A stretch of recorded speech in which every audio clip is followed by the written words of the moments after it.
Bonjour à tous, bienvenue à ce 77e Lunch immobilier du Club d'investisseurs immobiliers du Québec. Mon nom est Yvan Cournoyer, très heureux de passer une partie du midi avec vous. Donc, aujourd'hui, on reçoit un invité de marque en Serge Beauchemin, donc un homme d'affaires aguerri, un entrepreneur à succès qui s'est fait connaître à l'émission Sous l'œil du dragon. Donc, Serge, tu es là? On est bien content d'être avec toi cet après-midi. Hey, merci d'avoir accepté l'invitation. On sait que tu es très occupé, un homme qui a un horaire chargé. Donc, merci d'être là. Et on invite les gens à poser des questions à Serge. Profitez-en, il est là pour répondre à vos questions. On n'aura pas un live, comme d'habitude, technique sur l'immobilier. On va parler plus de l'humain derrière l'entrepreneur. Donc, on va y aller d'un côté plus humain. Et qui d'autre que Serge pour nous en parler sur l'heure du midi. Donc, merci. On est également en compagnie de notre comparse habituel, Jean-Philippe. Voilà. Yes. Salut tout le monde. Yes, super content. Serge, en passant, on ne s'est pas beaucoup parlé pré-régie, mais tu as eu une grande influence dans ma carrière immobilière. Dans les premières conférences, 2012, Salon de l'investissement immobilier du Québec, je me souviens très bien. Alors, très, très content de t'avoir avec nous. Ben, écoute, content d'avoir eu un impact dans ta vie, Jean-Philippe, puis bien content d'être avec toi ce midi aussi. Yes. Hey, merci les amis. Donc, on vous invite à être à vos claviers, à poser des questions à Serge. On va les prendre dans quelques minutes. En attendant, on vous invite à partager le live pour courir la chance de gagner des prix qu'on fait tirer à la fin. Donc, 4 prix qu'on fait tirer. Le premier, c'est 250 de rabais applicable à la prochaine cohorte de coaching qui débute en janvier 2022. 50 de rabais applicable à une formation à la carte. Un livre qu'on fait tirer également. Et on fait tirer un forfait VIP de 50 donc 50 de rabais sur le forfait VIP qui va être applicable à la soirée clé. On va avoir l'occasion d'en jaser un petit peu plus tard durant l'heure du lunch. Donc, à vos claviers, pendant qu'on va prendre les questions. Et pendant que les gens s'affairent, Serge, est-ce que tu peux nous parler de Alias Entrepreneur? Qu'est-ce qu'ils font? Qu'est-ce que vous faites chez Alias? Ben, écoute, Alias Entrepreneur, c'est une initiative qu'on a démarrée il y a déjà un peu plus de 3 ans, peut-être même dans on est peut-être rendu à la 4e année déjà. Mais bref, c'est une initiative, un site web, donc aliasentrepreneur.com, sur lequel on a décidé de distribuer du contenu formatif, du contenu instructif pour les entrepreneurs qui désirent faire passer leur entreprise au prochain niveau. Tu sais, Yvan, quand tu es un propriétaire d'une PME, tu n'as pas beaucoup de temps pour t'inscrire dans des programmes de formation pour tout le week-end ou des cours de formation de 3 heures de temps tous les lundis soirs pendant 8 semaines ou des trucs comme ça. Alors, on a tenté, nous, de faire des capsules, des micro-vidéos d'à peu près 3 à 5 minutes qui répondent à une question précise que je me faisais souvent poser, moi, comme dragon, un peu partout sur les sites web, sur les réseaux sociaux. Alors, il y a plus de 250 capsules vidéo comme ça. Il y a des entrevues avec des entrepreneurs, un peu ce qu'on va faire ce midi, des entrevues avec des entrepreneurs inspirants, des entrepreneurs et entrepreneurs ES qui ont réussi dans leur business, dans leur façon de faire. Bref, je les interviewe tous les mercredis soirs en direct. Et évidemment, on garde ça en archive sur le site web encore. Donc, il y a plus d'une quarantaine, je ne me trompe pas, peut-être même plus d'une cinquantaine de ces entrevues d'entrepreneurs. On a les capsules de formation, on a des articles qu'on publie aussi, plus de 120 articles sont là-dessus. Beaucoup, beaucoup, beaucoup, beaucoup de contenu pour les entrepreneurs. Tout ça gratuit. Le modèle de revenu est un modèle de revenu de médias. Donc, on vend de la pub littéralement là, à nos annonceurs, à nos partenaires, dont la Banque nationale, par exemple, le Réseau M, InfoBref, Agendrix, Planet Hoster, sont tous des partenaires commanditaires pour aliasentrepreneur.com. Excellent, merci Serge. Donc, on vous invite à aller sur le site et dites-vous qu'en tant qu'investisseur, vous êtes également entrepreneur, donc il y a un parallèle à faire entre les deux. Aussitôt qu'on a un logement à louer, un espace locatif, on a des revenus à gérer, on a des dépenses, donc on a une analyse de cash flow à faire. Il faut s'occuper de notre bilan.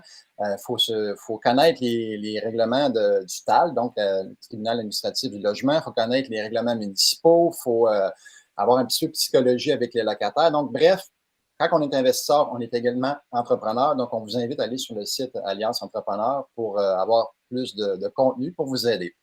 On a déjà une première question qui est rentrée, Jean-Philippe, je crois.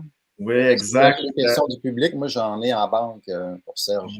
Voilà, exact. Donc, David, si on résume un peu la question, c'était comment on fait pour garder le focus quand on débute en entrepreneuriat? Évidemment, on est appelé de partout, on a un esprit entrepreneur. Et là, on s'en va dans une direction. Donc, je pense que David, la question, c'était comment on fait pour garder un bon focus où est-ce qu'on s'en va, spécialement dans les moments difficiles? Ben écoute, c'est une bonne question, puis c'est presque un peu philosophique, hein, parce que quand on part en affaires ou en immobilier ou dans n'importe quoi qui est difficile, il faut se poser la question pourquoi on fait ça. Puis le pourquoi est très personnel. Ce n'est pas un pourquoi qui est le même pour moi, qui va être pour toi, Yvan, ou pour toi, JP, ou pour quelqu'un d'autre. C'est extrêmement personnel. C'est pourquoi fondamentalement je m'embarque dans cette épreuve-là, parce que c'est toujours une épreuve. Le succès, c'est une épreuve. Hein. Le succès, c'est la réussite d'un objectif ambitieux, préalablement déterminé. Hein. C'est ça la définition d'un succès. C'est un objectif qui te sort de ta zone de confort et qui a été déterminé avant. Sinon, ce n'est pas un succès, c'est juste un coup de luck. Alors quand on s'engage dans un voyage comme ça où c'est difficile, ben, il faut répondre à la question pourquoi je veux vraiment faire ça. Et l'argent est rarement un motivateur. L'argent, je dirais, l'argent, c'est pour avoir plus d'argent, il faut que tu en veuilles en titi pour endurer des fois toutes les épreuves qu'il peut y avoir sur le chemin de l'entrepreneuriat. Alors, il faut que ce soit plus profond que l'argent. Ça peut être aussi l'argent. Là. Je ne suis pas en train de dire que l'argent, ce n'est pas bon. Je dirais plutôt que l'argent, ce n'est pas suffisant. Ça prend l'argent et autre chose. Et le autre chose est très, très important. Et quand on est capable de se trouver un autre chose comme ça, comme par exemple, parce que je veux m'accomplir, parce que je veux aller au bout de mon potentiel, parce que je veux enfin relever un défi puis être fier de l'avoir accompli, parce que je veux augmenter le niveau de vie de ma famille, parce que je veux assurer la qualité de vie de mes enfants. Tu vois, quand il n'y a pas juste l'argent, mais il y a l'argent. Et qu'est-ce que tu vas faire avec l'argent, autre que voyager, t'acheter des beaux chars puis flasher? Il faut que ce pourquoi-là soit très, très profond parce que je le dis et je le répète encore, la route entrepreneuriale est longue et difficile et plusieurs endroits, vous allez être mis à l'épreuve sur vos raisons, vos motivations. Il faut qu'elles soient profondes. J'adore, si vous me permet, Yvan, j'adore cette réponse-là, Serge. Justement, un des petits takeaways que j'ai gardé de la conférence en 2012, tu avais fait virtuellement tirer 2 billets d'avion pour n'importe où dans le monde. Puis là, tu avais dit, OK, ben parfait, il faut aller les chercher à tel endroit, il faut aller les chercher à pied, puis là, finalement, il faut aller les chercher à genoux. Puis à quel point tu veux apprécier le processus pour te diriger vers le but, c'est ce qui va faire la différence avec les gens qui réussissent. Donc, je me souviens encore de ça en 2012. Donc, je voulais faire le petit parallèle à quel point ça avait été marquant, ce petit bout-là, dans la conférence. Puis si tu te rappelles bien, ce bout-là, c'était exactement ça. C'était illustrer le pourquoi. Un coup, tu sais pourquoi tu veux faire ça. Mais là, tu es prête justement à faire n'importe quoi. Le comment est plus important. Le comment, c'est que tu vas trouver une solution, tu vas trouver un chemin parce que tu sais pourquoi tu le fais. Exactement. J'adore ça. Yvan, je pense faire un parallèle. Tu disais que l'entrepreneuriat, c'est difficile, mais on dit souvent en immobilier que ce n'est pas facile. On a le même discours, là, être investisseur immobilier, ce n'est pas nécessairement facile. Et j'aimerais ça poursuivre sur ce que tu disais, parce qu'en immobilier, on peut commencer à faire de l'immobilier avec pas d'argent. On va emprunter de l'argent des parents, de la banque, de prêteurs privés. Donc, on va prendre l'argent des autres. Fait que beaucoup de gens vont commencer en immobilier sans un sou. Et toi, à 22 ans, tu as commencé à être entrepreneur avec 40 $ en poche. Qu'est-ce qui t'a motivé? Parce que tu as peut-être donné un petit peu la réponse tantôt, mais personnellement, qu'est-ce qui t'a motivé, toi, à 22 ans, de te lancer, là? Ben, tu vois, exactement ce que je suis en train de dire tantôt. Moi, je pense que ce qui était important pour moi quand j'étais jeune, c'était faire de l'argent. Tiens, hein, ça va t'étonner. C'était faire de l'argent, mais pas faire de l'argent juste pour le buzz de faire de l'argent, mais certainement pour ne pas revivre mon enfance. Donc, de ne pas me retrouver dans la même situation que ma mère, c'est-à-dire dépendante de l'argent, dépendante d'un travail pour lequel elle avait un travail d'usine, donc elle n'avait pas de formation, ma mère, nulle part. Alors, elle dépendait de sa force biomécanique, de ses bras, puis de son corps pour mettre des biscuits dans des sacs dans une usine à biscuits. Puis moi, je me disais, ben, moi, je vais essayer de faire travailler ma tête, donc je vais m'éduquer, je vais apprendre, puis surtout, je vais essayer de concentrer mon talent et mes efforts dans des lieux, dans des chemins qui vont être générateurs de croissance financière, parce qu'un jour, j'aimerais ça être indépendant de fortune. Un jour, j'aimerais ça pouvoir choisir ce que je vais faire de ma vie, pas seulement subir ou être obligé par des engagements que j'aurais pris à gauche par à droite. Alors ça, moi, j'ai eu une enfance particulière et cette enfance-là a amené chez moi une prise de conscience très importante sur justement l'indépendance financière et pas l'indépendance financière comme on la voit à la télé ou quand on voit Zuckerberg ou Elon Musk en fin de semaine qui qui va envoyer un gros numéro 2 à Jeff Bezos pour lui dire qu'il est rendu le deuxième homme le plus riche à la planète, Bezos, parce que c'est lui le premier. Moi ça ne m'a jamais vraiment attiré. Ce qui m'attirait, moi, c'était justement cette capacité de me libérer de la contrainte financière pour pouvoir choisir vraiment le type de vie que je veux faire et passer mon temps finalement à cultiver mes passions au service des autres et non simplement d'accumuler d'autres billets verts dans mon compte de banque. Alors, c'était un peu ça, moi, ma motivation profonde à 22 ans. Merci pour cette tranche de vie, Serge.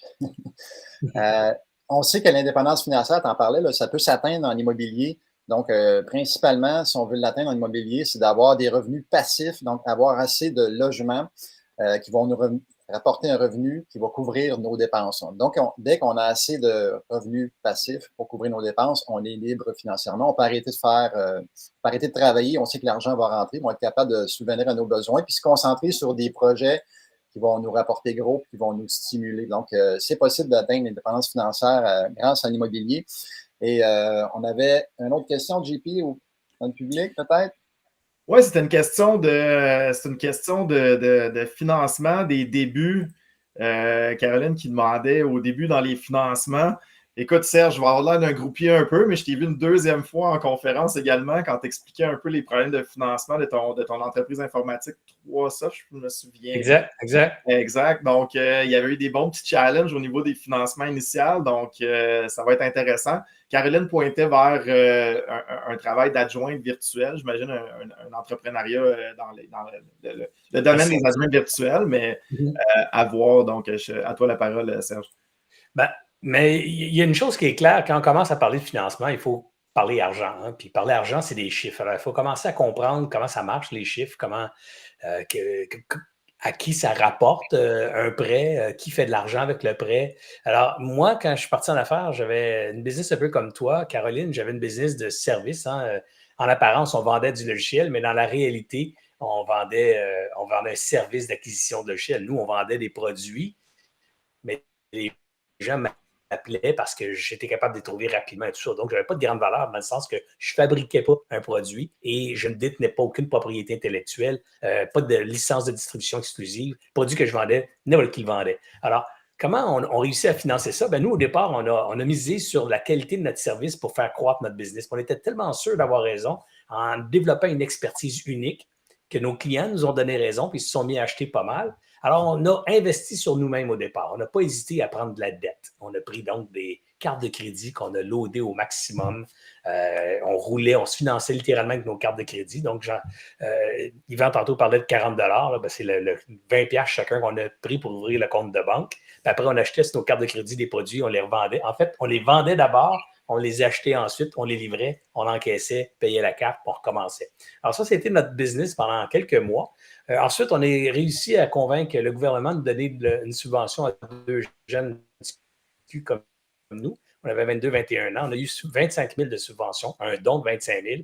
Avec le don de 25 000, on est allé chercher tout de suite une marge de crédit à la banque de 25 000 $. Là, on avait 50 000 $ plus à peu près un autre 25 000 sur des marges de crédit. La business allait super bien. Quelques mois plus tard, on n'avait plus de cash encore. On était loadé partout sur nos marges de crédit. On est allé voir nos fournisseurs. On les a convaincus. On ne les a pas suppliés, on les a convaincus de nous faire du crédit sur nos prochains achats. Et du coup, la business, ça s'est mis à exploser. On parle de plusieurs millions de chiffres d'affaires par la suite. Alors, c'est une question de croire en soi, de croire en ce qu'on est en train de bâtir et surtout s'assurer que ce qu'on fait, on est en train de créer de la valeur. On n'est pas en train de se créer une job. Parce que là, emprunter pour se créer une job, ça, c'est peut-être pas la meilleure idée du monde.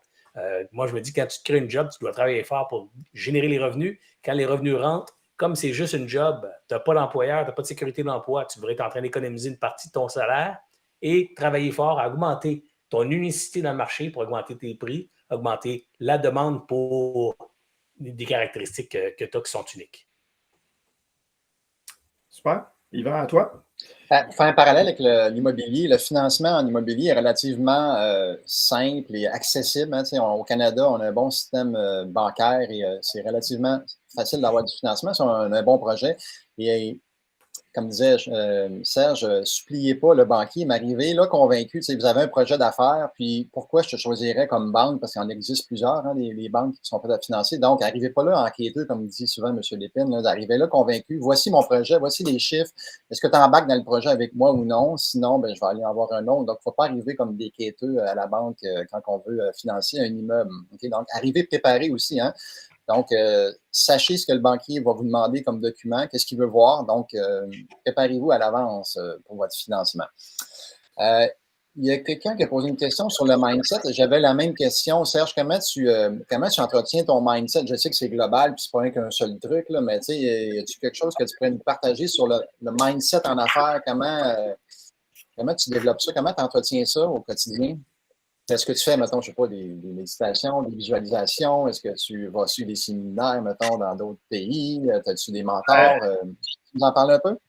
Oui, tout à fait. Ben, je dirais qu'à la base, tu sais, garder on en parlait tantôt un peu, comment tu gardes ton focus, comment tu gardes, je dirais, disposé à ou dans une bonne disposition. On parle des fois de posture mentale. Moi, je pense que il y a différents outils que j'utilise. Un de ces outils-là, c'est la lecture. Je lis pas mal de bouquins d'affaires, particulièrement des biographies. Donc, je lis pas mal de bouquins d'affaires, des histoires de gens qui m'inspirent, des chemins qui ont été empruntés par d'autres avant, qui ont connu du succès, qui ont fait une différence, qui ont marqué l'histoire. Alors, ça m'inspire beaucoup, ça, je dirais. Et le fait d'en lire, ben, ça m'alimente, ça nourrit mon imagination, ça me donne confiance aussi. Ça me permet de me comparer aussi des fois, parce que on a tous le sentiment d'imposteur. Des fois, on se dit, lui est meilleur, lui ici, moi je suis rien. Puis quand tu lis l'histoire de l'autre, tu te rends compte finalement qu'il a souvent parti lui aussi comme toi, de pas grand-chose. Puis il y a eu un coup de chance là-dedans. Puis il a fait sa chance aussi. Puis finalement, ben, tu vois dans le chemin des autres, ton propre chemin, tu peux le projeter aussi. Puis ça me nourrit beaucoup. Alors, il y a ça. Il y a aussi, j'ai fait beaucoup de cours de développement personnel. Donc ça a beaucoup aidé aussi à mieux me comprendre, à mieux m'accepter, à mieux comprendre mes travers, mes forces, mes faiblesses, à accepter de travailler sur mes forces et oublier un peu mes faiblesses ou dealer avec mes faiblesses, parce que souvent, quand on entend certaines théories à l'externe qu'il faut travailler sur ses faiblesses pour s'améliorer, moi, je dirais plutôt qu'il faut travailler sur l'acceptation de ses faiblesses, là, dans certaines mesures. On s'entend, c'est des défauts gros comme le poing, peut-être qu'il faudrait que tu règles ces défauts-là. Mais je parle, par exemple, moi, je ne suis pas le plus rigoureux, hein, je ne suis pas le plus discipliné dans ma vie. Pour faire du sport, moi, j'ai besoin de m'engager. Alors, il faut que je m'engage dans un demi-marathon, il faut que je m'engage dans une traversée à vélo Montréal-Québec ou des trucs comme ça, sinon je ne bouge pas. Alors, quand tu connais ça, au lieu de dire je vais trouver du plaisir à faire du sport, ben, tu acceptes comment tu es bien dans la vie, comment tu vis dans cet espace-temps-là et tu trouves des façons de compenser ça par d'autres façons qui vont te permettre d'exprimer ton plein potentiel. Alors moi, je pallie à mes défauts, mais je les accepte. Mais surtout, je concentre mon temps sur mes talents naturels. Mes talents naturels, c'est ce que je fais ce midi. Parler devant les gens, parler, aider les autres, communiquer, entrer en relation avec les autres. Et grâce à ce talent-là, ben, je réussis à construire des équipes ultra performantes, des équipes motivées qui ont le goût de gagner. Et ça, ben, ça me permet, moi, de gagner en m'associant à ces équipes gagnantes. Excellent, merci. Mais tu parlais de défis, là, de marathon et tout ça, mais en tant qu'entrepreneur, un de tes grands défis là, que tu rencontres? Ben, je dirais que le gros défi de l'entrepreneuriat demeurera pour moi toujours le même, c'est vendre. Parce que entreprendre, c'est de bâtir une business qui répond à un besoin quelque part. Puis par exemple, si on part d'une nouvelle business dans un village où il n'y a pas personne qui vend de l'eau, okay? Et donc les villageois sont obligés de marcher 2 km le matin pour aller chercher une cruche d'eau qu'ils amènent sur leur tête, puis ils s'en viennent. Alors, tu arrives dans ce village-là, mais par contre, le village est bourré d'or. Okay, donc, évidemment, c'est une métaphore, mon affaire, mais suis mon raisonnement. Alors, tu arrives dans ce village-là pour vendre de l'eau, toi. Puis, tu as accès à des bouteilles d'eau que tu peux amener par camion dans le village. Ben, tu vas pouvoir demander toute une... oups, mon micro a été changé, comme on me dit. J'espère que tout va bien pareil. Est-ce que vous m'entendez toujours? Super bien. OK, alors, peut-être une erreur ici. Bref, alors donc, je vends de l'eau dans le village et comme il y a beaucoup de demandes, je suis seul, je peux le vendre ça bien cher, puis je peux faire une bonne marge de profit là-dessus, big time, parce que je n'ai pas de concurrence, puis je suis le premier là-dedans. Puis après ça, bien, évidemment, quand il y a des grosses marges de profit, il y a beaucoup d'argent à faire, là, on se ramasse à avoir des concurrents qui vont vouloir rentrer dans notre marché, faire la même chose, et la première chose qu'ils vont faire, ils vont couper les prix. ils vont dire, ben, je vends la même affaire que lui, puis je la vends moins cher que lui, parce que c'est plus facile à faire, ça. Alors, on va couper les prix, jusqu'à ce qu'à un moment donné, l'équilibre s'installe entre l'offre et la demande et la capacité de production. Bref, il y a un certain équilibre dans un marché mature qui arrive. La métaphore est exactement, elle s'applique dans presque tous les marchés. Quand tu es le premier, quand tu rentres, tu as du fun, tu fais des grosses marges. Après ça, la compétition rentre là-dedans, puis là, ben, les marges se réduisent. Et là, tu es obligé de te vendre parce que c'est plus un choix naturel pour ton client. Ton client, il a plein d'alternatives. Il faut qu'il te choisisse toi. Alors, le défi de l'entrepreneur, c'est celui-là, c'est d'être capable de mettre en place des mécanismes, des systèmes, des façons de faire, des méthodes, des gens, des relations pour toujours vendre, toujours se vendre, toujours vendre ses produits à plus en plus de clients parce qu'il y a une attrition naturelle qui s'installe. Les clients viennent pas toujours à ton restaurant tous les jours, puis toi, tu en as besoin de davantage pour faire grandir ton restaurant ou ton commerce. Alors, il faut que tu vendes à des nouveaux clients l'idée de venir dans ton restaurant, dans ton service, dans ta business. Alors, le défi de vente est un défi, je pense, le plus constant dans toutes les entreprises. Je pourrais ajouter à ça le financement, les RH, le marketing, mais bref, ça reste pour moi. Si tu n'as pas de revenus, tu n'as pas de business. J'adore la métaphore. On va avoir une question tantôt en lien pour faire du pouce là-dessus de Pauline. Mais avant d'aller là, j'aimerais vous faire quelques petites annonces pendant que vous êtes à vos claviers, poser des questions. Première chose que j'aimerais vous parler, c'est le e-mag, donc le magazine virtuel qu'on a créé il y a environ un mois. Donc, on vous invite à le consulter en allant sur le site du club. Vous allez avoir des articles fort intéressants. D'ailleurs, Serge a écrit un article sur, je me souviens bien, c'était la passion. Donc, à consulter gratuitement. Vous allez avoir des conseils de coach, des experts qui viennent vous partager des trucs et des conseils. Autre événement qu'on veut vous partager le 17 novembre prochain. Donc, notre événement virtuel en ligne, c'est gratuit. Et vous allez avoir dans cette soirée-là des experts, un peu comme la soirée clé qu'on va vous parler sous peu. Donc, des experts qui sont là pour répondre à vos questions, vous donner des trucs, des conseils selon les sujets, selon les thématiques qui vous intéressent le plus. Donc, c'est gratuit le 17 novembre prochain. Et l'autre annonce, c'est la soirée clé qui a lieu le 28 octobre prochain, que je vais co-animer avec Serge. Donc, Serge, peux-tu nous parler un petit peu de la soirée clé? Bien, certain. La soirée clé, ça a lieu jeudi soir cette semaine, donc c'est dans quelques jours. C'est une super soirée. C'est une soirée où vous allez pouvoir trouver, je dirais, les clés de la motivation, les clés du motif d'action. Motivation, c'est motif d'action. Les clés qui vont vous aider à passer à l'action, à pas juste y penser, mais à vous mettre dans le geste, dans le concret. Et pour ça, on a invité 6, avec Yvan et son équipe, et Alias Entrepreneurs, on a invité 6 intervenants, je les appellerais, pas des conférenciers, c'est pas des conférences, c'est des interventions de 10-12 minutes qui vont venir un en arrière de l'autre, nous partager leurs clés à eux du succès. Comment eux réussissent à rester motivés, à rester le bon mindset, à passer à l'action, à traverser les épreuves vers le succès. Alors, ces 6 personnalités-là sont des gens inspirants. Je pense, évidemment, je préfère la liste tout de suite. Il y a François Lambert, mon ami Dragon, que j'ai connu d'ailleurs au Dragon, François. François Lambert va être là. Il y a Luc Poirier, l'investisseur immobilier bien connu du Québec. Il va y avoir Ruth Vachon, présidente du réseau des femmes d'affaires du Québec, qui va nous donner un volet féminin, justement, aux clés du succès. Il va y avoir, mon Dieu, là, je dis ça par cœur. Chantal Lacroix. Merci. Chantal Lacroix, auteure, écrivaine, conférencière, productrice, entrepreneur, toute une femme, vous allez voir, très inspirante, un chemin de vie particulier aussi. Il va y avoir Martin Latulippe, un ex-joueur de hockey transformé en un des meilleurs, sinon le meilleur conférencier professionnel au Canada, gagné tous les prix de speaker au Canada. Un bonhomme ultra, ultra motivant. On a, est-ce que j'ai oublié quelqu'un? Dominique Gagnon. Et Dominique Gagnon, mon Dieu, mon idole quasiment. Dominique Gagnon, un jeune qui a écrit 2 bouquins sur le TDAH. Alors, vous voyez le genre de personnage. Un gars très dynamique, très impliqué dans plein de patentes, des idées qui bouillonnent et une business foudroyante, et succès à échelle mondiale. Bref, ça va être toute une soirée. Donc, ça, c'est 6 intervenants qui nous partagent leurs clés, leur façon de rester motivés, leur façon d'accéder au succès. Et après ça, on a un bloc de 2 heures où on a invité, je pense, près d'une vingtaine d'experts dans des salles virtuelles où vous pourrez littéralement vous promener d'une salle à l'autre et poser vos questions sur les thématiques de votre entreprise. Donc, le marketing, les relations humaines, les ventes, le financement, les prêts bancaires, la comptabilité, bref, plein de sujets. C'est des experts qui viennent donner leur temps. Normalement, ils vendraient leur temps. Là, ils donnent un bloc de 2 heures pour se faire connaître auprès de vous. Évidemment, donc, il y a un échange intelligent là-dedans. Ils donnent leur temps pour se faire connaître, mais ils ne vont pas juste être présents. Ils vont répondre littéralement vraiment à vos questions. Donc, vous posez vos questions, ils donnent des réponses. Ça, devant un auditoire, dans le confort de chez vous.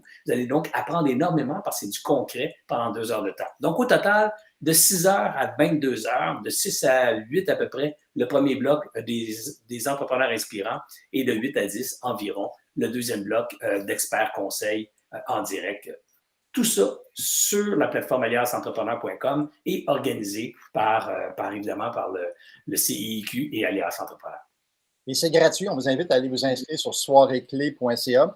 Donc, c'est gratuit, mais avec contribution volontaire. Fait que ceux qui jugent que la valeur de l'information est excellente, donc on vous permet de faire un don, de contribuer financièrement.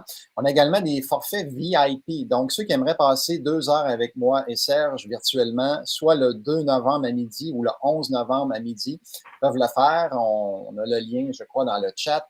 Et durant ces 2 heures-là, on va répondre à vos questions, on va vous partager notre expérience. Il va y avoir également d'autres participants qui sont également des entrepreneurs. Donc, vous allez pouvoir apprendre des questions des autres, faire des contacts, réseauter, échanger. Donc, un beau 2 heures qui a une belle valeur. Le coût, c'est 399 $ et ça vous donne plusieurs avantages qu'on peut découvrir sur la page, sur le lien qu'on a mis dans le chat. Tantôt, tu parlais, Serge, qu'il va y avoir de la motivation, qu'il faut se garder motivé, tout ça, en tant qu'entrepreneur. Et Pauline Cochefer demandait qu'est-ce que tu as mis en place pour assurer une bonne motivation de la part de ton équipe? Comment que tu gardes ton équipe motivée dans tout ça? C'est une bonne question, Pauline. Puis quand tu gères une équipe, il faut transposer ce qui marche pour un humain, puis le transposer pour une équipe, comme si l'équipe, c'était un humain. Donc, l'équipe au complet doit avoir des rêves. Alors, l'équipe au complet, tu dois être à l'écoute de ton équipe puis essayer de trouver avec eux autres un rêve commun, le rêve de ta business. Tu sais, par exemple, moi, je préside une organisation qui s'appelle AQC Capital. C'est un fonds d'investissement qui fait de l'investissement dans les jeunes pousses technologiques. Donc, des jeunes entreprises technologiques, là, on place de l'argent là-dedans. C'est un fonds de 150 millions, en fait, là, mais c'est un fonds que je viens de renouveler à 64 millions. Et ce fonds-là, on fait des chèques. Et pour ma gang, on joue au dragon, là, pour vous expliquer ça simple. Mais pour ma gang, pour eux autres, leur trouver la motivation, nous, on s'est trouvé un grand rêve. Le grand rêve, c'est contribuer au développement de l'économie du Québec en créant des entreprises gagnantes dans leur domaine. Okay? Donc, en participant à la création d'entreprises gagnantes. Alors ça, cette mission-là, c'est le pourquoi de notre groupe. Pourquoi on existe comme groupe? Alors, vous avez souvent entendu des histoires comme mission, vision, valeur, puis les gens, ils font tout ça, puis c'est tous des beaux mots, puis toutes des belles missions, puis ils mettent ça sur Internet, puis leur pamphlet, puis après, on oublie ça. Ça ne marche pas, hein, ça, parce que ça devient du marketing. C'est comme changer la couleur du logo. C'est pas de changer la couleur du logo dont je vous parle, c'est de trouver une raison d'être, une raison pour laquelle votre équipe existe. Il faut que cette raison-là rejoigne chacun des membres. Donc, il faut qu'elle soit développée avec les membres. Alors, moi, je les ai assis, la gang, dans une salle, puis j'ai dit, pourquoi on est tous ici ensemble? Pourquoi vous avez accepté de travailler ici? À part, évidemment, la paye et la job, là. Mais pourquoi? Parce que moi, je vais chercher une job. Ou, OK, ça, c'est des besoins personnels. Mais fondamentalement, pourquoi toutes nous autres, on est dans une même équipe? C'est quoi qu'a fait notre équipe? C'est quoi le rôle qu'elle veut faire? Qu'est-ce que vous pensez qu'elle pourrait faire qui vous rendrait heureux et fier d'avoir contribué à l'équipe? Alors, le pourquoi de l'équipe se dessine et quand ce pourquoi-là est fort, là, tout le monde est aligné sur ça et ça devient même un filtre décisionnel. Ça devient une raison pour laquelle on prend des décisions au quotidien. Est-ce qu'on est en train de choisir de faire telle ou telle action? Si ça nous rapproche-tu de notre mission? Non. On oublie ça, ça ne sert à rien. On va plutôt concentrer notre temps sur notre mission. Et là, du coup, l'équipe est très cohérente et travaille avec cohésion dans la même direction. En lien avec ça, j'ai un de mes amis qui m'a partagé quelque chose. Peut-être que tu connais, Serge, je n'ai pas eu la chance encore d'aller le voir, mais c'est le code d'honneur.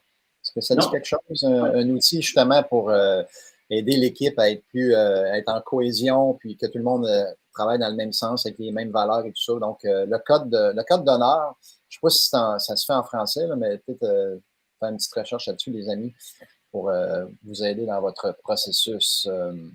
On achève bientôt, hein, Serge? On se dirige vers la finale. Le temps passe vite. Comment?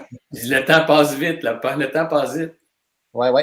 Hey, Jean-Philippe, avais-tu une question pour Serge?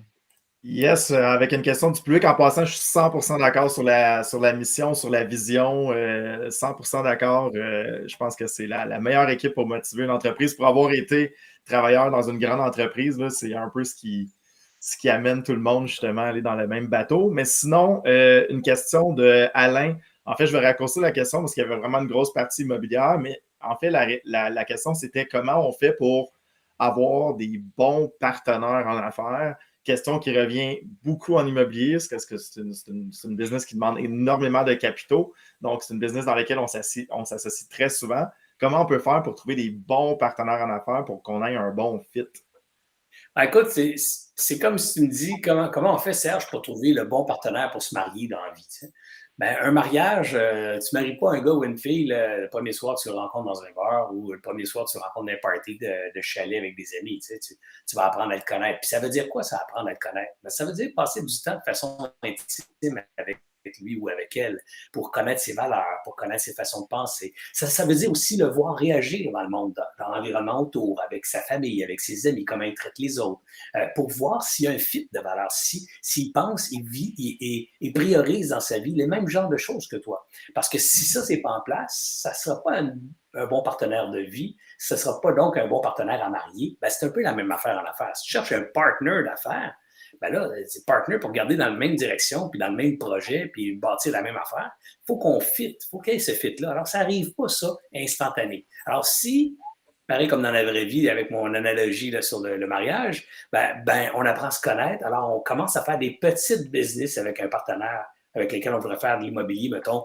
sur un gros projet. On va commencer avec un petit projet. On va commencer avec quelque chose de pas trop gros, que c'est pas trop grave si ça ne marche pas, mais l'important, c'est pas de savoir si ça va marcher ou pas, c'est est-ce que c'est la bonne personne pour mon gros projet?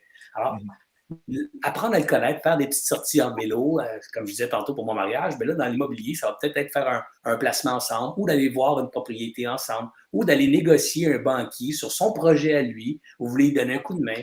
Bref, apprendre à se connaître avant de s'unir dans des gros projets, c'est définitivement la clé du succès des relations à long terme. Très bonne réponse. Yvan, je ne sais pas si tu voulais ajouter quelque chose là-dessus. Non. Je voulais vous inviter à partager pour la dernière fois. C'est la dernière chance de partager le live. Si vous appréciez le contenu et la présence de Serge, partagez. Et vous allez courir la chance de gagner un des 4 prix qu'on fait tirer dans quelques minutes. Donc, Serge. Serge? Oui. Oui. Question, comment tu trouves l'équilibre dans tout ça? Parce qu'on sait qu'on peut s'ambitionner en tant qu'entrepreneur. Il n'y a pas de fin. Hein. Des fois, en disant, on se compare avec d'autres qui sont vraiment rendus ailleurs. Mais est-ce qu'on veut vraiment aller là? Donc, toi, en tant qu'entrepreneur, comment tu arrives à trouver l'équilibre entre justement ton humain et la réussite que tu veux atteindre?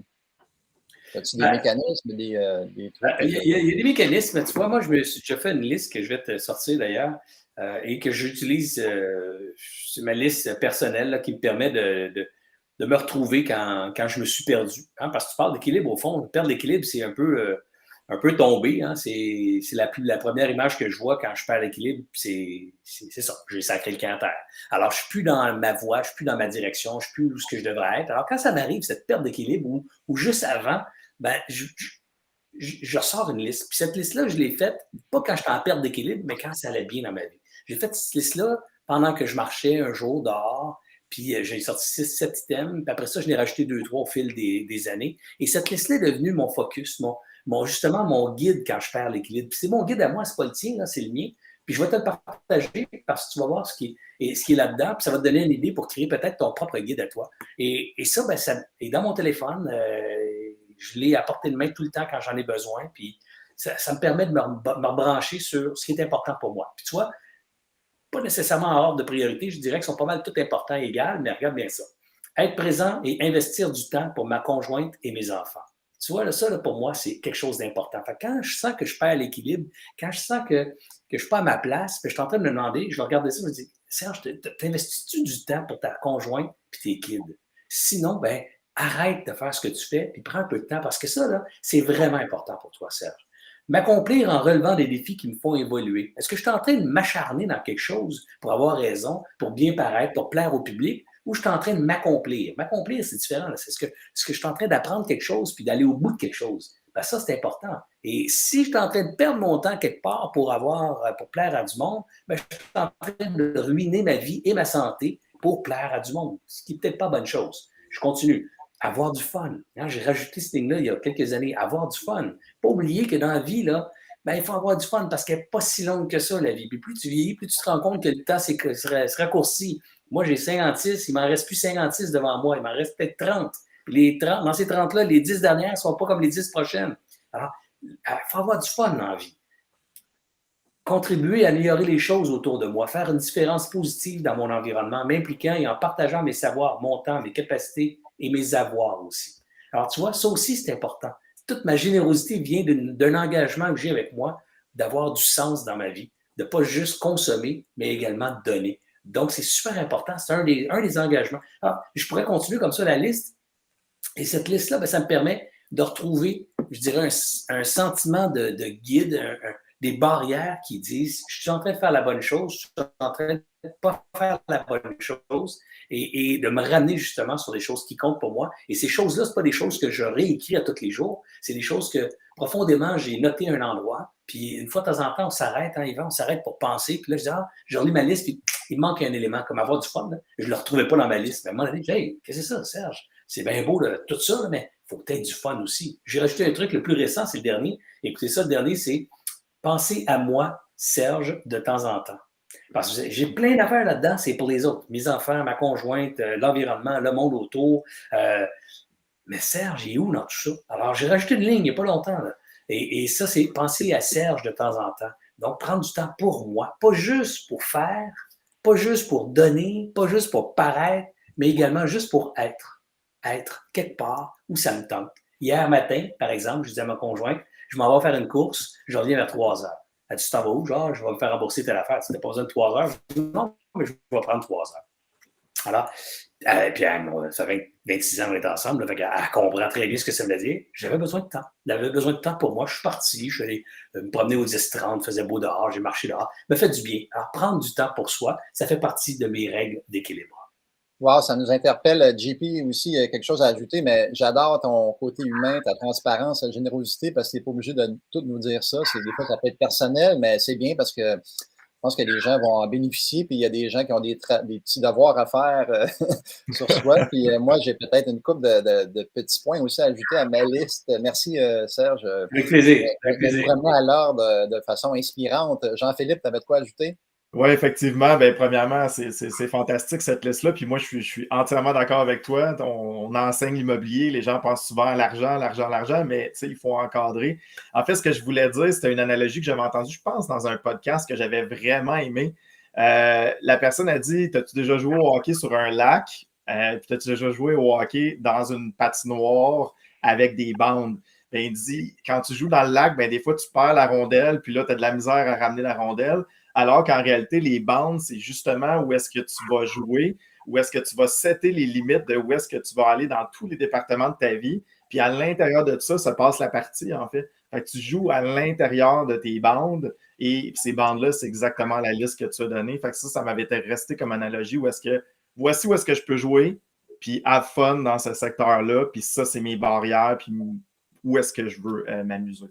C'est excellent, j'adore cette analogie. Je vais l'emprunter certainement dans le futur dans ma vie. Good, c'est bon. Yvan, un auto-encadrement. Oui, exactement. Sans être des limites pour autant, c'est bon. Wow. Hey, les amis, ça passe vite. On pourrait jaser longtemps comme ça avec Serge, qui est très généreux en passant. Merci du temps que tu nous accordes. Avant d'aller au mot de la fin, que tu me laisses avec un petit mot de la fin, je vais juste donner les gagnants. Donc, ceux qui ont partagé le live, merci beaucoup de l'avoir fait. Diane Harel se mérite 250 $ de rabais sur le coaching qui débute en janvier prochain. Ensuite, François Roussel, 50 $ de rabais applicable à une formation à la carte de ton choix. Ensuite, on fait tirer ici Transformer en opportunité des multilogements trop chers, livre que j'ai coécrit avec mon ami Jean-Philippe. Donc, c'est Caroline Acto qui se mérite le prix. Et dernier prix, c'est 50 $ de rabais sur le forfait VIP qu'on a parlé tantôt lors de la soirée clé. Et ceux qui veulent faire le coaching ou le coaching avancé, ben, c'est un no-brainer parce que si vous prenez le forfait VIP à 400 $, on va vous le créditer si éventuellement vous inscrivez dans le coaching. Donc, il n'y a pas de raison de ne pas s'inscrire au forfait VIP. Vous allez avoir une belle valeur ajoutée aussi, un beau contenu, des beaux échanges entre les participants. Donc, on vous invite à aller sur Soirée Clé. Je pense que Lise a mis le lien là, dans le chat pour être capable de réserver votre forfait. C'est place limitée, hein, c'est des groupes de 20 personnes maximum. Donc, ne tardez pas. On a déjà, je pense, 18 ou 19 places de vendues. Donc, il nous reste 3 jours pour le faire. OK, excellent. Hey, Serge, petit mot de la fin, quelque chose que tu aimerais partager avec les auditeurs? Ben écoute, un petit mot de la fin, je dirais, évidemment, c'est d'être présent à la soirée clé du 28 octobre prochain. C'est pour tous les budgets. Hein. Si vous n'avez pas l'argent, ben, c'est gratuit. Il y a des conditions, mais c'est gratuit. Si vous voulez contribuer, encourager l'initiative, nous aider à en faire d'autres et tout ça, ben, il y a un forfait pour vous. Si vous voulez un forfait VIP, il y a un forfait VIP. Alors bref, soirée clé 28 octobre prochain, ça serait mon mot de la fin. Mais je vais en rajouter un. Je dirais que dans une période comme on traverse actuellement, il y a eu beaucoup de facilité autour de soi. Et des fois, quand on voit les gens qui ont du succès, on s'imagine que c'est facile le chemin du succès. Et pourquoi j'ai dit facilité? C'est parce que dans des périodes où la croissance est... Je vais vous donner un exemple, OK? Charles Sirois disait, quand l'eau monte dans un lac, tout flotte. Hein? N'importe quoi flotte. N'importe quel bateau réussit à flotter. Les vrais capitaines, c'est pas quand l'eau monte qu'on les voit émerger, c'est plutôt quand l'eau se met à descendre et là, on voit les vrais capitaines réussir à garder leur embarcation à flot. Alors, rappelez-vous de cette image-là. Là, on vient de traverser une période difficile, peut-être en mars, avril l'année passée, en 2020. Ensuite, le marché immobilier s'est mis à exploser. Le marché des valeurs mobilières s'est mis à exploser. Et là, on s'est rendu compte qu'il y a un paquet de monde qui faisait de l'argent autour. Puis on se dit, hey, moi, je devrais en faire, puis ça devrait être moi aussi facile.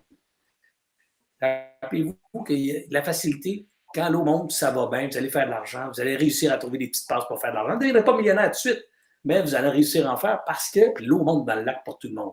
Mais pendant qu'elle monte, soyez assez sage pour cultiver vos compétences, vos connaissances, vos habiletés, parce qu'un jour, l'eau va arrêter de monter. Et c'est là que ça va faire mal pour vous. Si vous avez juste profité de la vague, vous avez oublié d'apprendre à nager, vous avez oublié d'apprendre les règles de sécurité, vous avez oublié de piloter votre bateau quand on ne voit plus rien dans le brouillard, ben c'est là que la vie va être difficile pour vous. Alors, quand il y a de l'abondance, profitez de cette abondance-là pour doubler vos énergies en apprentissage, en connaissance, en réseautage, pour être prêt, parce qu'un jour, c'est cyclique, un jour, ça va arrêter tout ça. Et la soirée clé, c'est une belle occasion de le faire ce jeudi. Hey, Jean-Philippe, toi qui es un voilier, as-tu quelque chose à ajouter sur l'analogie du bateau? Non, mais c'est une excellente analogie. En fait, aussi, j'ai déjà vu aussi des belles phrases comme il dit, des mers calmes n'ont jamais fait des bons capitaines. C'est-à-dire que c'est des mers agitées. Tu peux bien avoir passé des heures et des heures sur des eaux calmes. Quand c'est agité, c'est là qu'on reconnaît les vrais capitaines. Donc, je rajouterais ça. Donc, en anglais, c'est, je pense, smooth seas never made a good sailor en anglais. Donc, ça, on peut faire le petit beau bilingue. Fait que j'adore ça. J'adore ça. Merci. Hey, merci, les amis. Merci, Serge, de ta générosité, de ton temps et tout ça, ton expérience, ton partage très, très apprécié. En tout cas, moi, j'ai apprécié. J'espère que les gens ont apprécié aussi. On va le voir dans les partages et tout ça. Donc, merci beaucoup d'avoir été là. Nous, on se revoit la semaine prochaine. Donc, 1er novembre, on va parler de décontamination des sols avec une compagnie qui s'appelle Valgo. Donc, on devait recevoir Valgo aujourd'hui, mais on a préféré, dans le contexte de la soirée clé du 28, avoir Serge avec nous pour nous donner un petit avant-goût de ce qui nous attend. Donc, c'est un rendez-vous la semaine prochaine, même heure, même poste. Merci beaucoup à tous. Merci JP. Merci.